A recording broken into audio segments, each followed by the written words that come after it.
பிசுபிசுப்பு இல்லாத சன்லண்ட் refine sunflower oil.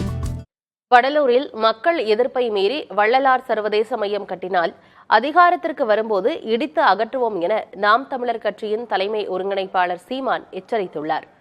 வடலூரில் Cuddalore தொகுதி நாம் தமிழர் கட்சியின் வேட்பாளர் மணிவாசகத்தை ஆதரித்து பரப்புரையில் ஈடுபட்ட போது சீமான் இவ்வாறு பேசினார். வள்ளலார் ஆய்வு மையம் தொடங்குகிறோம் என்று இந்த திராவிட மாடல் அரசு அதை தோண்டி கட்டடம் கட்டுவதற்கு முனைகிறோம். அவர்களுக்கு வள்ளலாரை ஆய்வு செய்வதற்கு இப்போதுதான் ஆட்சிக்கு வந்தார்களா என்ன? இதற்கு முன்பு வள்ளலார் இந்த மண்ணில் இருந்தது அவர்களுக்கு தெரியாதா? பல ஆண்டுகளாக அங்கே மக்கள் கூடி வழிபட்டு வருகிற அந்த இடத்தில்தான் கட்ட வேண்டும் என்பது எப்படி ஏற்கும்?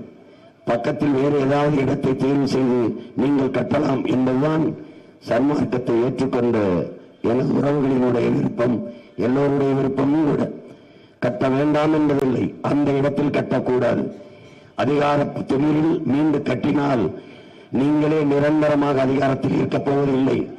ஒரு நாள் அதை இடித்து தரமட்டமாக்கி மறுபடியும் அந்த பெருவழியை மக்கள் நின்று வழிபடுவதற்கு ஏற்ற இடமாக மாற்றும். பிசுபிசுப்பு இல்லாத சன்லண்ட் ரிஃபைன் சன்ஃப்ளவர் ஆயில்.